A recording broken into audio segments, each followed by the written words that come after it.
Vamos a hablar sobre la autoridad de Jesús. Y podemos encontrar el texto en Mateo 7:28, principios que te hacen hablar con autoridad. Y dice, y cuando terminó Jesús estas palabras, la gente se admiraba de su doctrina, porque les enseñaba como quien tiene autoridad y no como los escribas. Vamos a leer en Marcos 1:21, y entraron en Capernaum y los días de reposo, y entrando en la sinagoga enseñaba, y se admiraban de su doctrina, porque les enseñaba como quien tiene autoridad y no como los escribas. Y en Marcos 1:27 dice, y todos se asombraron, de tal manera que discutían entre sí diciendo, ¿qué es esto? ¿Qué nueva doctrina es esta? ¿Qué autoridad manda aún a los espíritus inmundos? Y le obedece. Amén. Estos versículos que estamos estudiando hoy de Mateo son la culminación del Sermón del Monte en el capítulo 7. Nuestro Señor terminó el Sermón del Monte con una aplicación que penetra hasta lo más íntimo de la conciencia. Pero antes de terminar y aplicar las verdades que había enseñado en el Sermón del Monte, recordemos algo de lo que enseñó Jesús en los versículos anteriores. En los versículos anteriores, el Señor, después de hablar de los falsos maestros, pasa a tratar a los falsos discípulos y a los falsos creyentes. Por ejemplo, dijo, no todo el que me diga Señor, Señor, entrará en el reino de los cielos, Mateo 7:21. Y allí aprendemos que una manera de profesar el ser creyente solo por fuera es inútil. Decir que somos creyentes solo de apariencia, solo en el exterior, es inútil. Entonces aprendemos a través de este texto que nos enseña el maestro que no todos los que profesen ser cristianos se salvarán. Es una verdad triste, pero es una realidad bíblica, lo dice el Señor. Bien hayamos sido bautizados en el nombre del Señor Jesucristo, qué bueno que sí, qué bueno que hayamos sido bautizados en el nombre del Cristo de la gloria, el Mesías.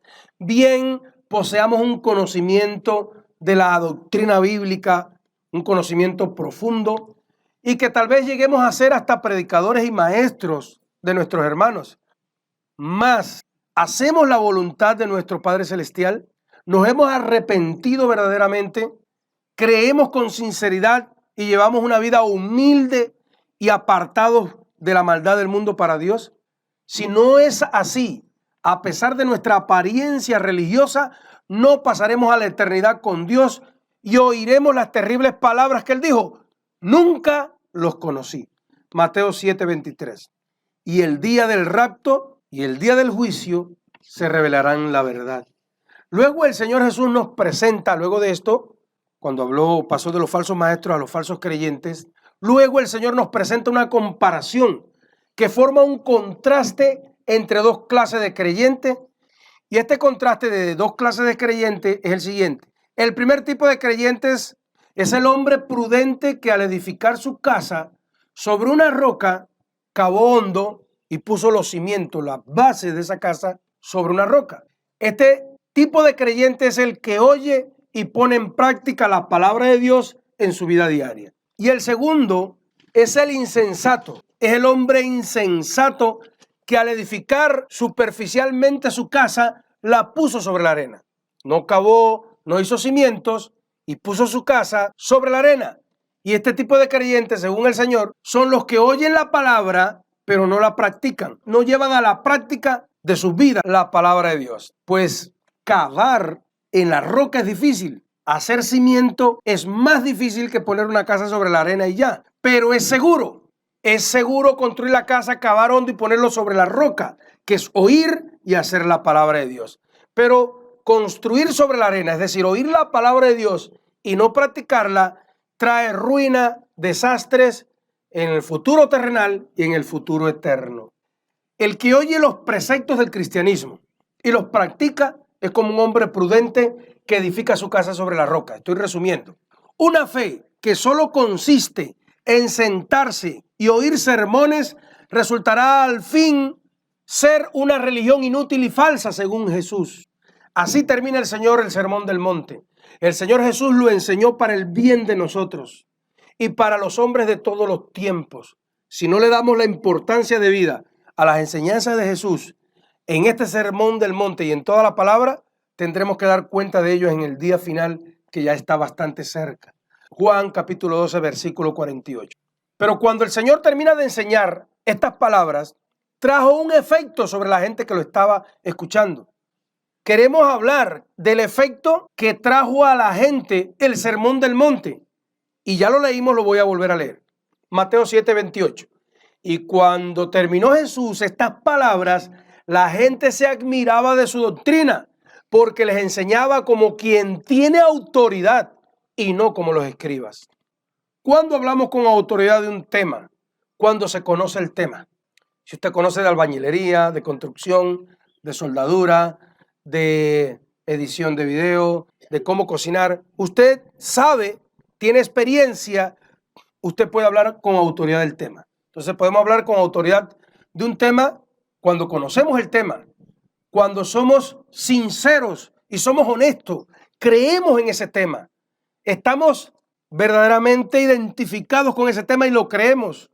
Y luego la experiencia práctica.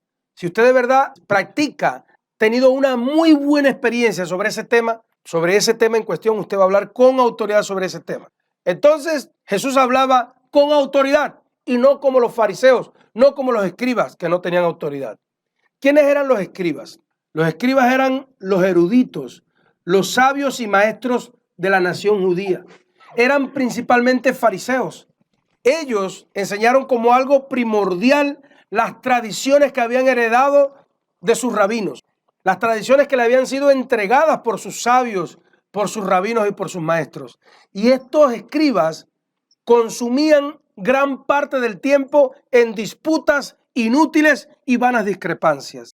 Hay personas en el internet que solo se especializan en la controversia y que solo van a los puntos de contradicción para llamar la atención. Solo se preparan en eso y no se preparan tal vez en el resto de la vida personal. Pues así eran ellos. Gastaban gran parte de su tiempo en disputas inútiles y en vanas discrepancias. Muchas de las doctrinas de los escribas tocaban temas que no eran pertinentes, que no eran imprescindibles, que no eran útiles para la vida de fe, ni para vencer la mala inclinación. No servían para vencer el ego o para vencer el pecado. Si yo vengo acá y les predico una enseñanza completa de cómo escoger los partidos de derecha y no de izquierda, y le dedico una prédica a eso y otra más, esa prédica le servirá a usted para salir de la inclinación del pecado, para pelear contra el ego, para pelear contra la maldad, para vencer la maldad que hay en nosotros. No le va a servir para nada. En eso se la pasaban los escribas, discutiendo cosas que no le servían a la gente para cambiar su vida personal, para vencer el ego. Discutían, por ejemplo, leyes tales como si en el día de reposo trabajar o no trabajar implicaba que un sastre o un modista o costurero no pudiera cargar una aguja o un alfiler. Bueno, entonces, si no se puede trabajar para un modista, para un sastre, para una persona que trabaja en la costura, si carga un alfiler o una aguja, está trabajando. En esas cosas pasaban a veces gran parte del tiempo. Jesús fue abierto, fue sencillo, fue serio. Jesús fue útil, entregando la verdad, no gastando el tiempo en discusiones inútiles, insignificantes, y siempre estaba debatiendo cuestiones de importancia que tenían que ver con la eternidad, con no perder la eternidad. ¿Qué cosas hacían perder la eternidad? ¿Qué cosas hacían no perder la eternidad? ¿Qué cosas alimentaban el ego, la mala inclinación, el pecado? ¿Y qué principios sí ayudaban a combatir contra el ego, la mala inclinación y el pecado? Jesús iba directamente a tocar asuntos que tenían que ver con el ser interior, con el alma, con el pecado. Descarnaba a las personas con sus verdades. Les hacía ver sus verdaderas intenciones ocultas, las intenciones ocultas del ego. Hacía que el Espíritu de Dios despertara la conciencia de los creyentes. ¿Se acuerda el caso de la mujer que fue sorprendida en pleno acto de adulterio? La mujer que iban a apedrear. Los escribas y fariseos la acusaban de adulterio, la iban a apedrear y en su conciencia estaban siendo inútiles, estaba dormida su conciencia, porque sí, la mujer tal vez estaba mal, podía ser acusada de adulterio, pero ellos estaban peor, porque ellos querían hacer un asesinato premeditado, querían asesinar a Jesús. Entonces ellos tenían su conciencia dormida, pero cuando Jesús les habló, les despertó la conciencia y se fueron, claro, a hacer maldad a otro lugar, porque donde estaba Jesús hablando y predicando, le despertaba la conciencia a la gente. Ellos se fueron a seguir sus planes a otra parte, donde la conciencia no les reprendiera. Entonces, ellos acusaban a la mujer de adúltera, pero ellos eran asesinos premeditados y otros muchos pecados más ocultos que ellos tenían, de los cuales habían sido tal vez muy astutos en no ser sorprendidos o descubiertos. Cuando nosotros predicamos, cuando nosotros damos consejos a los nuevos creyentes o no, ¿somos indulgentes con la maldad? ¿Le damos dulces prometiéndole prosperidad, éxito con la teología de la prosperidad? ¿Les prometemos el control de la ciudad o el país con el uso de la política? ¿O dejamos las cuestiones morales del ego y de la maldad de un lado para que no se pongan bravos y no se vayan? Hoy muchos púlpitos se han convertido en un lugar de predicación positiva, de positivismo, de darle un analgésico a la gente para que la gente no se vaya y esté ahí entretenido, prometiéndoles éxito, prosperidad. También los fariseos no tenían autoridad y Jesús sí, porque los escribas tenían egos, ambiciones y pecados que le hacían cometer acciones que mostraban lo egoísta y ambiciosos que eran. Ellos enseñaban la palabra de Dios, ellos estaban vestidos como grandes maestros, pero tenían un ego tan grande que cuando la gente los conocía y se les acercaba, veían que el ego de ellos era muy grande. Por eso perdían la autoridad, hablaban sin autoridad, no solo porque los temas de ellos no eran tan pertinentes como los de Jesús, sino porque cuando enseñaban no respaldaban con testimonios, con el testimonio de su vida, sin egos. El ego de ellos era muy grande, eran ambiciosos, egoístas. La gente que los conocía ya no les creía. Por eso Jesús dijo en Mateo 23:2, en la cátedra de Moisés se sientan los escribas y fariseos. Así que todo lo que os digan que guardéis, guardadlo y hacedlo, mas no hagáis conforme a sus obras, porque ellos dicen y no hacen. Es decir, eran muy buenos predicadores, muy buenos maestros, pero no tenían autoridad porque lo que enseñaban ellos mismos no lo cumplían. ¿Nosotros respaldamos con una vida de testimonio lo que decimos o lo que predicamos? También Jesús predicaba con autoridad porque el Espíritu Santo respaldaba su ministerio de manera sobrenatural. Los escribas no. El ego hace alejar el espíritu. Dios da gracia al humilde y mira de lejos al altivo. El egoísmo, el ego, hace que el Espíritu Santo no se quiera acercar a nosotros ni a 200 metros. Aunque muchos de los escribas eran eruditos de la palabra de Dios y tocaban temas complejísimos y profundos, el Espíritu Santo no respaldaba de manera sobrenatural su ministerio, su prédica, su enseñanza. Y no hablo solo de milagros, no hablo solo de prodigios y sanidades, hablo también de ese convencimiento de justicia, de juicio y de pecado con que respalda el Espíritu Santo a Jesús y a sus verdaderos seguidores. Como cuando habló y los que iban a apedrear a la mujer se convencieron que ellos eran tan pecadores o más pecadores que ella. ¿Hay respaldo del Espíritu de Dios cuando tú hablas o predicas a los demás? ¿Te respalda el Espíritu Santo con tus familiares, con tus amigos y con tus vecinos y conocidos? Pero también Jesús predicaba con autoridad porque confirmaba la palabra de Dios con milagros, prodigios, señales y maravillas. Con milagros eran respaldados sus argumentos. Era enseñando como si tuviera el poder, dice el original. La gente decía, este enseña como si tuviera el poder para que eso pasara. Y después pasaba. Jesús tenía la autoridad para explicar, para hacer cumplir y para hacer cambiar, incluyendo las leyes ceremoniales. Yo creo que Jesús, en vez de querer cambiar las ceremonias judías, más bien Jesús hizo énfasis en explicar el significado espiritual, el principio de cada ceremonia, el principio de vida de cada ceremonia, para hacerla cumplir de forma real en la vida práctica a través de nuestra conducta. En sí, ese era el verdadero aparente cambio que él quería lograr. ¿Qué significa una ceremonia u otra? Cambiar una ceremonia por otra. La verdad es entender la verdad bíblica que expresa el significado que encierra y traer ese significado a la vida práctica. Jesús vino con una autoridad como ningún hombre. Solo se puede entender de manera natural cuando asumimos que el Señor Jesús es el Mesías esperado, es el Cristo, es el Dios hecho carne. Tenía y tiene, y no es de extrañar, una autoridad que ningún hombre podía llegar a tener, pero podemos aprender de él, porque lo hizo siendo también 100% hombre.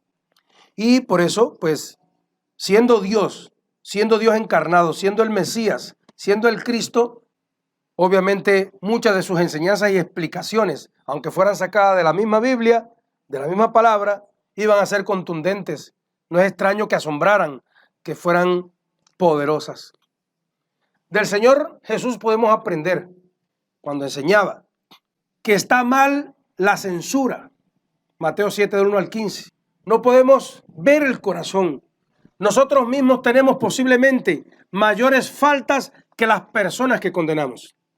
Es posible que los errores de otras personas sean de otro tipo, sean otro tipo de ego, otro tipo de forma de cometer error. Pero sin embargo no es raro que las personas que censuren mucho la falta de los demás, ellas mismas tengan mayores faltas en mayor medida. ¿Se acuerda? Cuando él enseñó sobre la distorsión de mirar la paja ajena, el mugre ajeno en el ojo y no la viga propia y la viga en el propio ojo. También en su manera de predicar con autoridad nos enseñó a tratar respetuosamente a las personas, tanto a las personas que están a favor del evangelio, incluso a los que se oponen al evangelio. Sí, pero nosotros tenemos que ser respetuosos al compartir la palabra. Eso nos enseña Jesús, tanto a los que están a favor como a los que se oponen al evangelio. A veces tenemos muchos argumentos y Dios nos ha dado sabiduría e inteligencia y las usamos para aplastar y apabullar a la gente. Eso es verdad. Sin embargo, debemos ser cautelosos al formarnos una opinión de ellos y a la hora de llevarles el evangelio. Muchas personas pueden estar mucho más preparadas para el evangelio de lo que creemos. Nosotros creemos que es un impío, que nunca va a aceptar a Cristo, pero a veces están más preparadas que lo que creemos. Si somos lo suficientemente respetuosos al llevarle la palabra y no somos odiosos, a lo mejor los traemos más fácil, ¿sí? La palabra oportuna, la palabra bondadosa puede ser el mejor medio a veces de salvarlos. No debemos enfrentar a los opositores violentos y al malvado de una manera también como ellos, arrogantes, señorial, con espíritu dogmático o con ira, porque nos vamos al terreno de ellos. Alguien dijo, no debemos confundir el hablar con la autoridad de Dios, no lo debemos confundir con el ser irrespetuoso. A veces creemos que por hablar alto y hablar fuerte y poner la cara fea, que ya es autoridad de Dios. A veces creemos que por no poner una sonrisa en nuestros labios cuando hablamos, que lo estamos haciendo con autoridad. No, una cosa es la mala forma y otra cosa es la autoridad. Jesús, aunque fuera con una sonrisa en los labios, te podía decir una palabra con autoridad que penetrara hasta lo profundo de tu alma y te ayudara a salir del pecado. La autoridad no está en la mala forma, no en lo fuerte o en la cara de malvado que pongamos para hablarle a otro. La autoridad está en todo lo que dijimos ahorita, que tenía Jesús, que era el respaldo del Espíritu, la pertinencia del mensaje, lo útil que era el mensaje para las personas, cómo iba directo a la conciencia, cómo Jesús en la práctica, en su vida práctica llevaba esa vida que estaba predicando y otras cosas más. De una manera suave y apacible, hasta con una sonrisa en la cara, hasta con cariño y con amor, usted puede dar una palabra de autoridad que penetre el corazón de las personas. A veces nosotros los padres creemos que la autoridad está en la mala forma. Los esposos creemos que la autoridad está en la mala forma. La autoridad está en lo que Jesús nos enseña que está la autoridad. No debemos confundir la autoridad de Dios con ser irrespetuosos, con ser abusivos, con que la motivación sea solo hablar y ganar, inflar nuestro ego delante de los demás, ¿sí? Si las personas que nos escuchan les hablamos con amabilidad y respeto, a veces nos rechazan y son irrespetuosos con nosotros, cuánto más cuando nosotros abusamos de ellas y nos enojamos, los endurecemos más. Por lo menos si él es irrespetuoso o ella es irrespetuosa y usted es correcto, quedó de la parte de él que no se salvara, que no aceptara a Dios, ¿sí? Nuestro Salvador siempre fue apacible y bondadoso, no faltó el respeto debido a otro, aun cuando habló con rectitud y cuando condenó las malas acciones de los demás. Si las personas a veces no nos escuchan y son odiosos cuando les hablamos con amabilidad, ¿cómo será si les respondemos igual? ¿Cómo será si les faltamos el respeto? Los endurecemos más, se endurecen más cuando los insultamos con palabras, con epítetos groseros, con denuncias insensibles, ¿sí? Estamos en una época cuando los niños olvidaron hablar con respeto a los padres. En una época donde los ciudadanos olvidaron hablarle con respeto a las autoridades. Cuando los hermanos olvidaron hablarle con respeto a los pastores. En vez de ser los pastores los que regañan y le digan a la gente lo que hay que hacer, son los hermanos los que le dicen al pastor lo que tiene que hacer y por qué él está mal. Constantemente, no un día, no 100, siempre. Entonces, imagínense, en una época así, dicen en Cuba los pájaros tirándole la escopeta, donde se ha violado el orden, donde son los hijos los que hablan con mala forma a los padres, los ciudadanos a las autoridades, las esposas a los esposos, los hermanos a los líderes, ¿sí? En una sociedad así, tenemos que seguir con un evangelio de mansedumbre, de respeto, de amor y honra a quien se debe honrar. Ser amable y ser cortés. Estoy enseñando lo que nos enseña Jesús a usted y a mí. Lo que nos dice la Biblia. Si vamos a hacer un mensaje expositivo y enseñar lo que dijo Jesús, nos va a cortar a todos.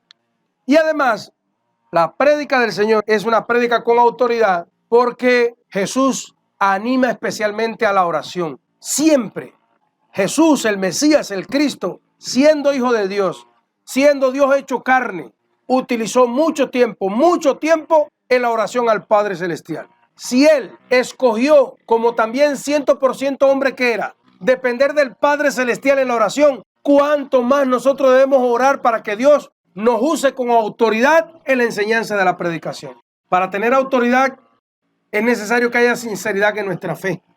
Lo que hagamos pierde valor sin sinceridad, como dijimos al principio. Dios ve el corazón y está cerca el día que nos cortará si no hay sinceridad, si no caminamos a la sinceridad. Tenemos errores, Dios nos los quiera, pero si no caminamos cada día a ser más sinceros, a producir frutos de justicia en nuestras vidas, la gente va a ser cortada. Si en algo debemos ser honestos y sinceros, debe ser en las cosas de Dios, en las cosas de la religión, en las cosas de la eternidad. Las cosas de la eternidad son de demasiada importancia. No debemos engañar a nuestros semejantes para no engañarnos a nosotros mismos. Podemos engañarnos a nosotros y a los que nos rodean, pero a Dios no lo vamos a engañar. Él quitará nuestra cubierta, nuestra máscara. Si algo tiene un valor destacado es creer y ser honesto con lo que creemos. La honestidad con nosotros mismos. Si somos honestos con nosotros mismos, pues también lo vamos a hacer con nuestros semejantes. No asumas lo que no posees. No trates de que la gente piense de ti lo que no es. No pretendas nada que no tengas. Mucho menos asumas o pretendas ser algo que no eres. No seamos algo que no somos. Juzguémonos a nosotros mismos con la crudeza que juzgamos a los demás, como hacemos con los demás, ¿sí? No por palabras, no por promesas, sino por la vida. Juzguémonos nosotros mismos por el fruto. Una doctrina tan poderosa como la de Jesús, tan divina, siendo Él hijo de Dios, como dijimos, son indiscutiblemente fuentes de autoridad. Si usted oye frases célebres y profundas de sabios y de pensadores, de filósofos, de gente famosa por su sabiduría, y a veces usted comienza a respetar y ve la autoridad de ese sabio por su sabiduría, comienza a respetar a ese pensador y a dedicarle cierta admiración, pues cuando se mira este sermón del monte, se puede percibir que no hay nada con tanta pureza y tanta verdad. Hay quien dice, si no hubiera otra evidencia de la misión divina de Jesús, este discurso del Sermón del Monte que hemos estudiado hasta hoy sería suficiente para probar que Jesús fue enviado por Dios, por el Padre Celestial. Si estas doctrinas del Sermón del Monte que terminamos hoy fuesen obedecidas y amadas, habría paz y perfección moral en el mundo. Una doctrina tan poderosa y divina es indudablemente una fuente de autoridad. Amén.